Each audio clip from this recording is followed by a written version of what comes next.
भगवती सूत्र में बताया गया है प्रश्नोत्तर के रूप में, अहणम भन्ते ओदने कुम्माशे सुरा एएनम किंग शरीराति बत्तब्बम सिया।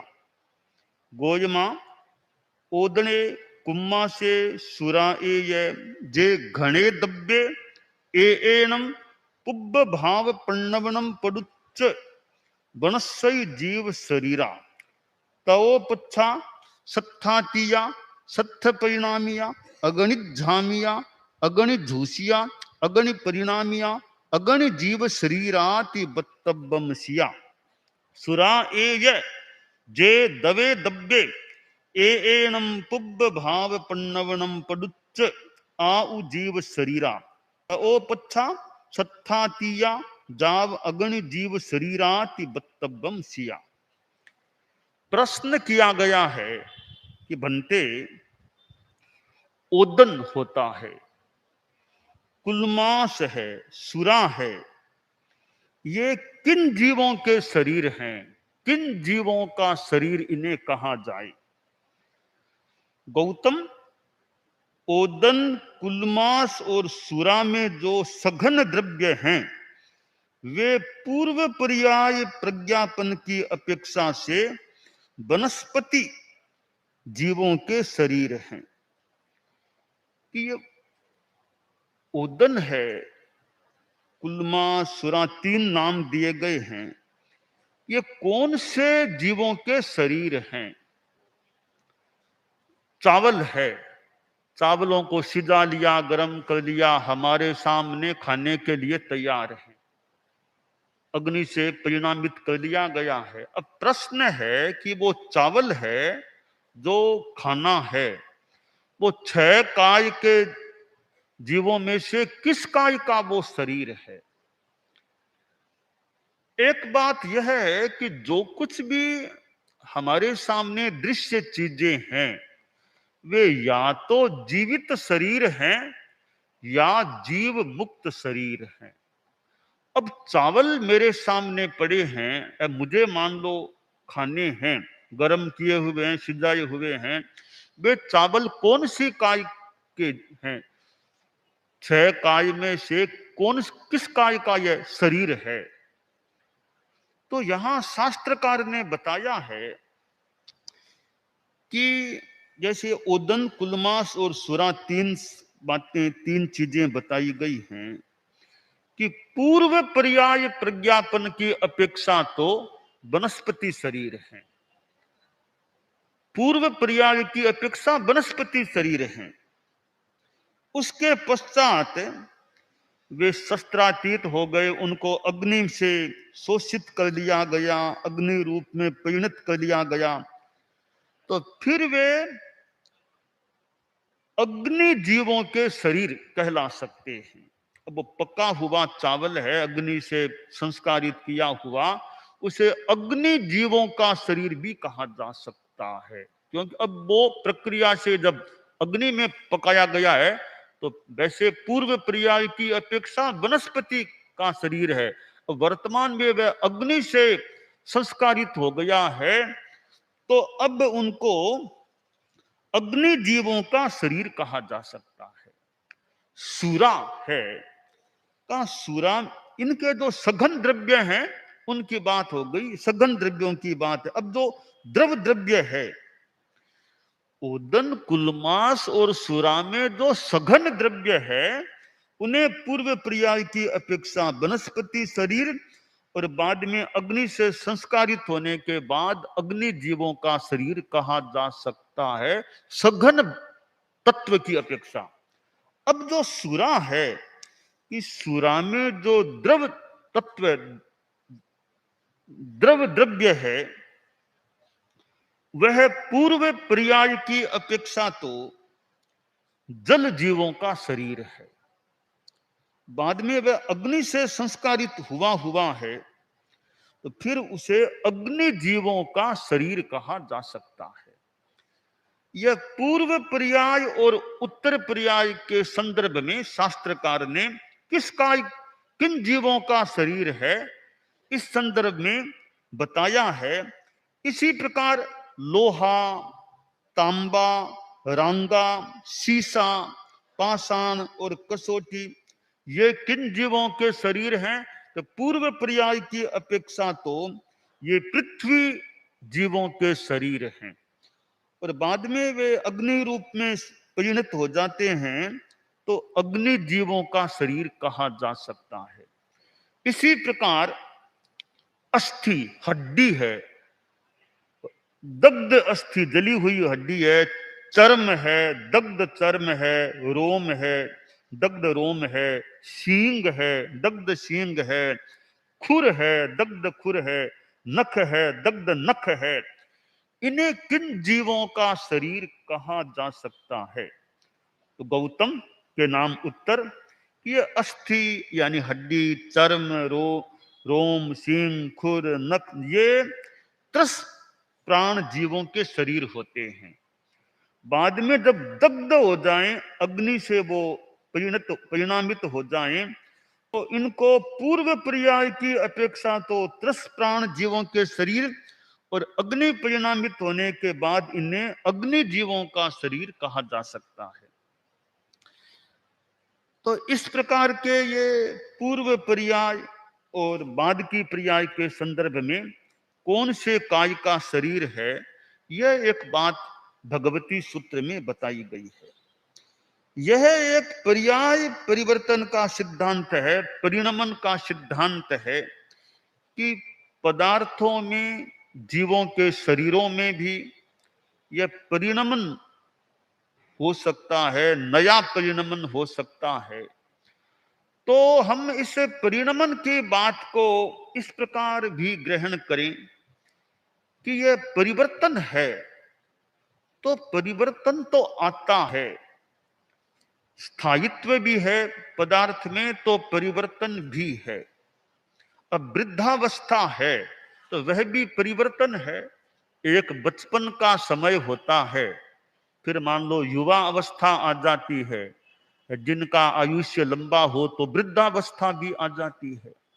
अब जीवन में ये अवस्थाएं आती हैं कि आदमी सजग रहे कि बचपन का जीवन किस प्रकार का चलता है, युवा अवस्था में किस प्रकार का, और वृद्धावस्था में किस प्रकार का चलता है। जीवन को 3 भागों में यूं बांटा जाता है, बचपन, जवानी, बुढ़ापा।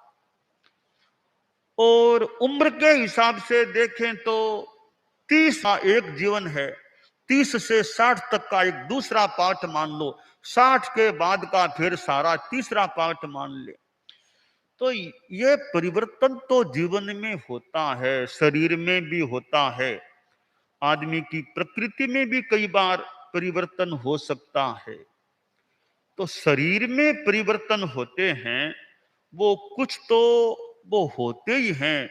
हर जगह परिवर्तन को रोकना तो कठिन काम है। जैसे अब 15 वर्ष का, 12 वर्ष का जो बालक है, उसका जिस प्रकार का शरीर है, तो 82 वर्ष आने के बाद वो तो शरीर का क्रम रहना मुश्किल है। भले प्रयोग कर लो, कुछ कर लो, पर कुछ तो अवस्था का वो जो परिणाम आता है, वो तो मान लो आकृति में, एक शरीर में मान के चले कुछ तो आना संभव है। इस परिवर्तन के साथ में आदमी अपना थोड़ा क्रम, जीवन शैली का अच्छा रखे कि मैं बचपन में था तब ठीक है, खेलता कूदता, दौड़ता भागता, सीढ़ियां चढ़ता, एक साथ सीढ़ियां कई लांग देता, उतर जाता, कहा कितनी सीढ़ियां उतर जाता, चढ़ जाता है, वही दौड़ते दौड़ते चढ़ जाता, उतर जाता। तो वो बचपन का समय था। आज मैं 82 वर्ष में कोई आदमी वो उसी तरह के सीढ़ियों में दौड़ूंगा उतरूंगा, तो पहली बात है वो कईयों के तो मुश्किल है, वो घुटने भी इतने सक्षम नहीं है कि बच्चे की तरह सीढ़ियों पर तो दौड़ता हुआ चढ़े उतरे। कुछ चढ़ उतर सकता भी है तो सावधानी रखो, बच्चे की तरह अब नहीं चलना है, धीरे धीरे सावधानी। हमारे साधु साधियां हैं, थोड़े अवस्था प्राप्त हो जाते हैं, तो फिर सावधानी रखनी चाहिए चलने में, उठने में, कि टॉयलेट में जाना तो वहां भी आला गिला आंगना है, तो सावधानी, वरना कोई पैर फिसल जाए तो कहीं समस्या खड़ी हो सकती है। तो वृद्धावस्था में सावधानी भी आदमी को रखनी चाहिए, और अपना जो भी धार्मिक साधना का क्रम है, मेरा शरीर ठीक रह सके, उसके प्रति भी जागरूकता रखी जा सकती है। तो शरीर में परिवर्तन आते हैं, मोटे मोटे परिवर्तन जब आते हैं, तो उसके साथ जीवन शैली में भी परिवर्तन आना चाहिए। हम यह एक थ्योरी बना सकते हैं संभवतः कि शरीर का परिवर्तन तो साथ में जीवन शैली में भी परिवर्तन। शरीर में तो परिवर्तन आ रहा है या आ गया, तो जीवन शैली में परिवर्तन नहीं ला रहे हैं तो थोड़ी समस्या हो सकती है। शरीर परिवर्तन के साथ साथ जीवन शैली को अच्छे ढंग से हम बदलते रहेंगे तो वो सामंजस्य बना रह सकेगा कि शरीर में परिवर्तन आया, अब मेरी जीवन शैली में भी परिवर्तन आ गया है। अब कैसे परिवर्तन आए, किस रूप में आदमी परिवर्तन लाए, कि जैसे आदमी अब वृद्धावस्था में आ गया है, आप लोग जैसे गृहस्थ हैं, परिवार में समाज में रहने वाले हैं, तो अब गृहस्थावस्था में है, उम्र भी 82-85 आ गई है, तो भाई यह देख ले कि अब मुझे कितना हस्तक्षेप करना चाहिए और कितना नहीं करना चाहिए। जब युवा अवस्था में था, सारा दारोमदार मेरे पर था, घर को मैं ही संभालता था, कमाई मैं करता था, तो एक अलग मेरा समय था। तब जितना मैं बोल सकता था, जितना कह सकता था, जिस रूप में कह सकता था, आज मेरी अवस्था यह आ गई है, अब कमाई और भी बच्चे करते हैं, मैं तो इतना करता नहीं हूं, तो मैं अब कितना बोलूं, कब बोलूं, किस भाषा में बोलूं। बच्चे अपने ढंग से काम करते हैं, बढ़िया काम करने लग गए, अब मैं जितना हो सके कम बोलूं ताकि मेरे कर्म का बंधन भी न हो सावध्य संसार के कार्यों में, कहीं मेरे बोलने से किसी को अप्रिय भी न लगे, तो अपने वाणी का थोड़ा यानी उपयुक्त संयम रखूं। तो शरीर में परिवर्तन आया तो मेरी वाणी में भी अब मुझे संयम रखना है, परिवर्तन रखना है। और कभी जब मैं जवानी में था तब मैं खुद अपना काम कर सकता था, अब तो मुझे दूसरों से सेवा लेनी होती है, तो इतनी सेवा देने वाले दे रहे हैं, कोई काम करने में देरी भी हो जाए, कोई लेट हो जाए, तो उसको गुस्से में आकर नहीं बोलना। मुझे तो, मैं तो सेवाग्राही बन गया हूं, तो काम करने वाले करते तो हैं ही, कभी देरी हो गई, भूल हो गई, कोई बात नहीं, कोई बात नहीं, कोई बात नहीं, शांति रखो, आवेश गुस्सा नहीं करूं। तो शरीर में परिवर्तन आ गया, अपनी प्रकृति अपनी शैली में इस रूप में परिवर्तन, अब मुझे आक्रोश गुस्से में नहीं बोलना, शांति रखना, मेरे कर्मों का बंध भी न हो, परिवार में भी मेरी ओर से कोई अशांति, कलह या तकलीफ की स्थिति पैदा न हो।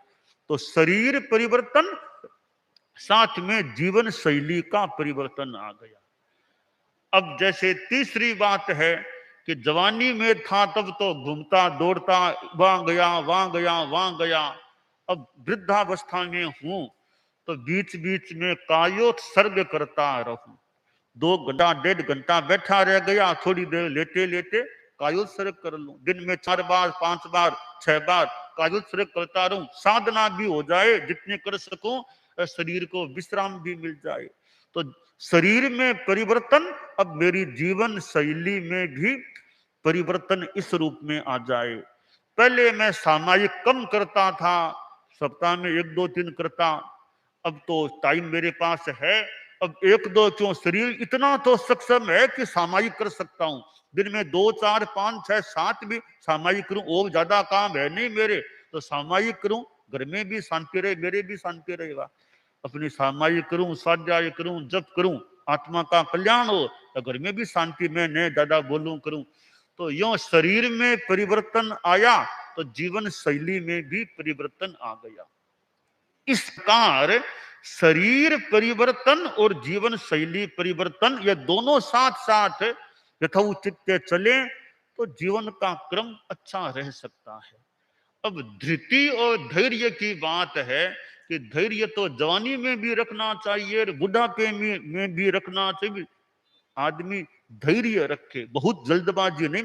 ठीक है, इतनी देर हो गई अभी मेरा काम नहीं किया, तो ठीक है, थोड़ी धीरज रखो, आ जाएगा, शायद आ जाए, कोई काम मेरा पूरा हो जाए।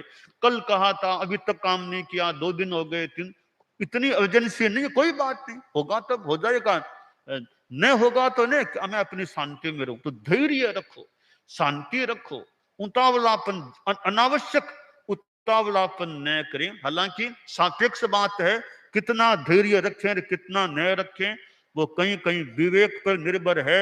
अब धैर्य में बैठा रह गया तो कभी कभी चला करके भी कुछ करना पड़ सकता है। तो धैर्य कहाँ रखना और कितना रखना, यह भी संभवतः है सापेक्ष बात हो सकती है। कि 10,000 तक किसी विषय में तो प्रतीक्षा कर लें, हर बात में 10,000 तक प्रयास करें, यह भी उचित हो या नहीं हो, भी देखते हैं, काम होने वाला नहीं है तो और कोई रास्ता ले लें। फिर कि जैसे वो किसी साधु को मान लो अब कंठस्थ करना है, कभी एक आगम को याद करने का प्रयास शुरू किया, 1 साल हो गया, 2 साल हो गया, 3 साल हो गया, याद होता नहीं है। कहीं धैर्य रखो, प्रयास करते रहो। अब या तुम रास्ता बदल लो, अब कंठस्थ करना का प्रयास छोड़ो, अब पढ़ना शुरू कर दो, तो वो लाभ ले लो तुम। तो धैर्य कितना रखना वो थोड़ा फिर कई बार सोचना होता है कि धैर्य रखने में लाभ है या नहीं। लाभ नहीं है ज्यादा धैर्य में, रास्ता बदले, तरीका बदले, और कोई उपाय से कुछ प्राप्त करने का प्रयास करें। तो यूं हमारे जीवन में ये कई प्रसंग ऐसे होते हैं जिनसे हम बहुत अच्छा विकास कर सकते हैं। अब जैसे सलाह देने की बात है, बात वैसे तो बढ़िया हो सकती है कि बिना मांगे सलाह नहीं देना, वैसे बात बढ़िया हो सकती है, पर कभी कभी बिना मांगे भी बिना पूछे भी कहना पड़ सकता है। उदाहरण के लिए कोई साधु है, मान लो उसके कोई शरीर में तकलीफ हो रही है, पेट में और में, तो उसने तो कुछ नहीं पूछा, पर कोई जानकार साधु गया, भाई तुम ये दवाई ले लो, आज ये मत खाओ, ये खा लो ताकि ठीक रह सके। अब ये सलाह दे दी है, उसने पूछा कुछ नहीं था, पर बड़ा साधु था, अभी तुम्हारी आज तकलीफ है, दस्तें लग रही है, पेट में दर्द है, ले ये दवाई ले लो, आज ये मत खाना और ये खाना ताकि ठीक रहने का प्रयास करते हैं। तो यह सलाह दे दी है तो कोई बुरी बात नहीं है। तो मौके मौके पर बिना मांगे भी कभी कभी सलाह देनी पड़ सकती है। तो यह सारा एक द्रव्य क्षेत्र काल भाव की स्थिति को देख करके सारे नियम एक जगह एक समान लागू नहीं भी हो। अब स्थूली भद्र है, धैर्य रखा, ज्ञान भी प्राप्त किया, परंतु क्या सारा ज्ञान प्राप्त कर सका? धैर्य तो रखा, और कोई योग्यता में कमी आ गई तो ज्ञान प्राप्ति में फिर कमी भी रह सकती है। जितना ज्ञान मिल सकता था 14 पूर्वों की जगह जो अर्थ के रूप में 14 पूर्वों का ज्ञान मिल सकता था, फिर कोई योग्यता में कमी लगी, 10 पूर्वों के बाद अब नहीं पढ़ाऊंगा, तो योग्यता नहीं है। तो स्थूली भद्र को ज्ञान मिला, फिर कितना मिला आखिर? धैर्य है, दूसरी योग्यता में कमी है तो भी ज्ञान प्राप्ति में बाधा हो सकती है। तो हमारे जीवन में ये जो परिणमन जैसा भगवती सूत्र में बताया गया कि पूर्व पर्याय की अपेक्षा वनस्पति शरीर है, तो उत्तर पर्याय की अपेक्षा उसको अग्नि जीवों का शरीर भी कहा जा सकता है। तो यह एक पर्याय परिवर्तन का सिद्धांत है, और पर्याय परिवर्तन के साथ साथ हमारा अपना चैतन्य का, चेतना का, वृत्ति का, प्रवृत्ति का, जीवन शैली का वो परिवर्तन भी यथा औचित्य होता रहे तो एक जीवन का क्रम अच्छा रह सकता है। परम पूज्य आचार्य महाप्रज्ञ जी ने पहले यात्राएं भी की, बॉम्बे पधारे, मध्य प्रदेश, गुजरातियों यात्राएं भी की, बाद में का अब बस ज्यादा नहीं, फिर घूमना कम हो गया, बस सरदार शहर, लाडनोक, थोड़ी एरिया में। तो परिवर्तन आ गया कि शरीर में कुछ परिवर्तन है, अब जीवन शैली का भी परिवर्तन है। आचार्य तुलसी थे, एक अवस्था थी, जीवन का दूसरा भाग मान लें 60 वर्ष तक का भाग था, तो कोलकाता भी पधार गए रे, ठेठ साउथ की यात्रा भी कर ली है। बाद में देखते हैं न तो दोबारा साउथ पधारे न कोलकाता पधारे, और कितने चौमासे तो फिर राजस्थान या दिल्ली या कोई पंजाब इस एरिया में कितने चतुर्मास बाद में, लाडनू में कितने चतुर्मास बाद में कर दिए। तो शरीर में परिवर्तन आ गया तो जीवन शैली में भी परिवर्तन आ गया। जैन विश्व भारती में कितना लंबा प्रवास भी कितनी बार कर लिया था। तो शरीर में परिवर्तन आ गया तो जीवन शैली में भी परिवर्तन आ गया, और दोनों में वो सामंजस्य रहता है तो जीवन की गाड़ी ठीक तरह चल सकती है। तो इस प्रकार ये जो भगवती सूत्र में जो ये अग्नि जीवों का शरीर और पहले वनस्पति जीवों का शरीर कहा जा सकता है, यह एक पर्याय परिवर्तन की थ्योरी है या बात है। हम इस थ्योरी को अपने जीवन क्रम के साथ भी जोड़ सकते हैं। कैसे शरीर में जो जो परिवर्तन, बड़े परिवर्तन आए, क्यों क्यों हमारी जीवन शैली में परिवर्तन आ जाए। तो मेरा एक वक्तव्य का सारांश यह है कि हम शरीर परिवर्तन के साथ साथ जीवन शैली में भी परिवर्तन यथोचित लाएं तो हमारा जीवन का क्रम अच्छा रह सकता है।